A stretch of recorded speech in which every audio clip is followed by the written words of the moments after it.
There's a conversation happening right now in advisory offices across America. A business owner walks in, 30 years of work behind him, real work, the kind that built something other people depend on, and the advisor looks at the balance sheet and asks one question. How do we get the most out of this? This is not a wrong question, but it is not the first question. And for Christian business owners, the question that comes before it changes everything that comes after.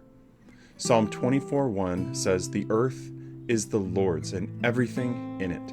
Not most of it, not the things you did not build yourself, but everything.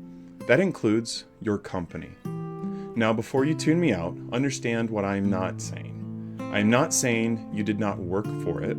You did. Long hours, real risk, years where the payroll was tighter than you let anyone know. The equity you built matters, and I take that seriously. What I'm saying is that the framework underneath the exit decision matters, and most Christian business owners have never been given that framework. Not by their pastor, not by their financial advisor, not by the exit planning industry. And the absence of that framework is costing them something they cannot ever get back. The exit planning world has one answer for every business owner, regardless of his values, his faith, or the specific shape of what he built. Sell to the highest bidder. Maximize your multiple. Get the liquidity event and retire. And there is an entire professional ecosystem built around that answer. Business brokers, M&A advisors, private equity intermediaries, every one of them with a version of the same pitch. Your business has value, you built that value, you deserve to capture it. Here is how we help you do that. Here is what they do not tell you. 80 to 90% of businesses that go to market never successfully close to an unaffiliated third-party buyer. Most deals collapse. The buyer cannot get financing, due diligence finds a problem nobody anticipated, the earnout structure falls apart when the new owner cannot replicate what you built, and the industry that sold you on this path is not there to explain what happened. But here is what I need you to hear, because it goes deeper than the failure rate. Even when the deal closes, something happens that the financial analysis does not capture.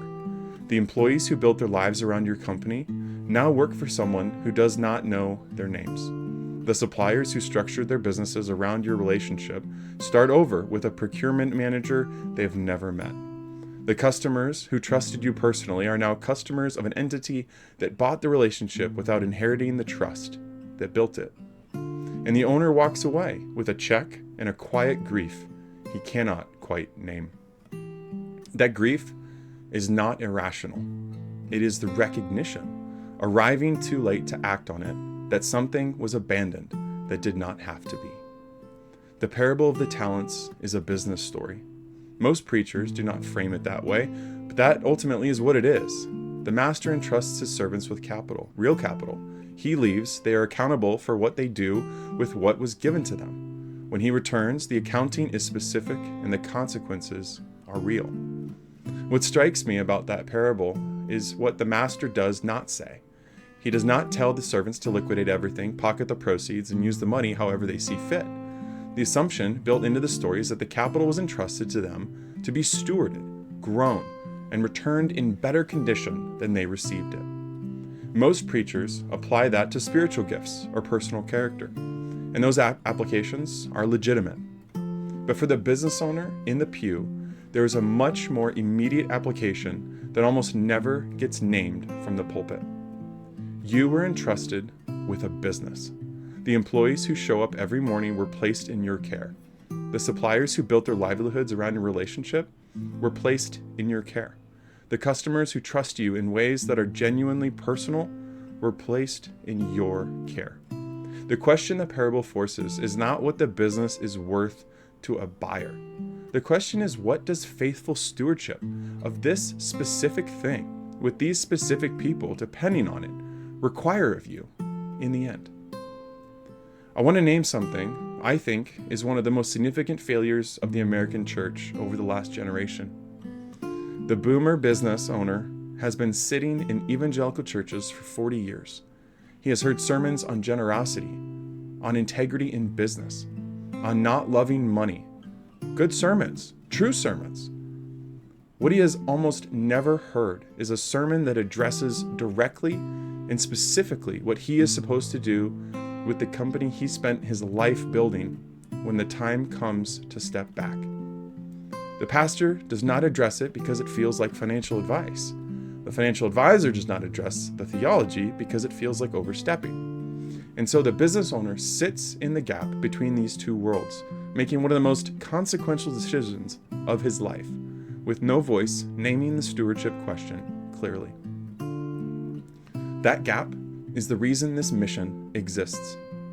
The exit planning industry will not show you this because there is no transaction commission in it and no deal tombstone to hang on the wall.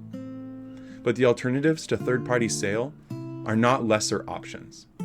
Seller financing, employee stock ownership plans, management buyouts, family succession, apprenticeship models where a business owner identifies a young man from his congregation, trains him over several years, and passes the company to someone who understands what it is and why it matters. These are not consolation prizes for owners who could not get a deal done, but rather these are structures that keep the business intact, protect the employees, preserve the culture, and allow the owner to exit with his stewardship completed rather than abandoned. When I think about what faithful succession looks like at scale, it is not primarily a financial picture. It is a community picture. It is a business owner who identified a young man in his congregation a few years ago. A man with ability and character and drive, but no pathway into business ownership because he did not come from wealth and the traditional routes were closed to him. The business owner brought him in, taught him the business from the inside out.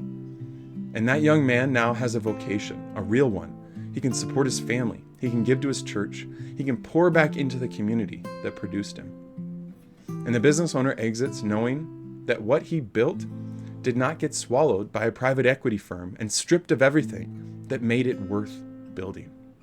He completed his stewardship. That is the vision. If you are a Christian business owner who is 5 to 15 years from stepping back, I am not asking you to make any decisions today.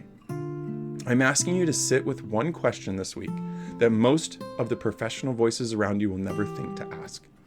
Not what is my business worth to a buyer? Not how do I maximize my exit? What does faithful stewardship of this specific business, with these specific people depending on it, require of me at the end? That question has a different answer than the one your broker is going to give you. The business was never yours to sell. It was yours to steward well. And faithful stewardship includes the end, not just the building years. If that conversation is one you are ready to have, I am here for it. The link is below. Let's talk.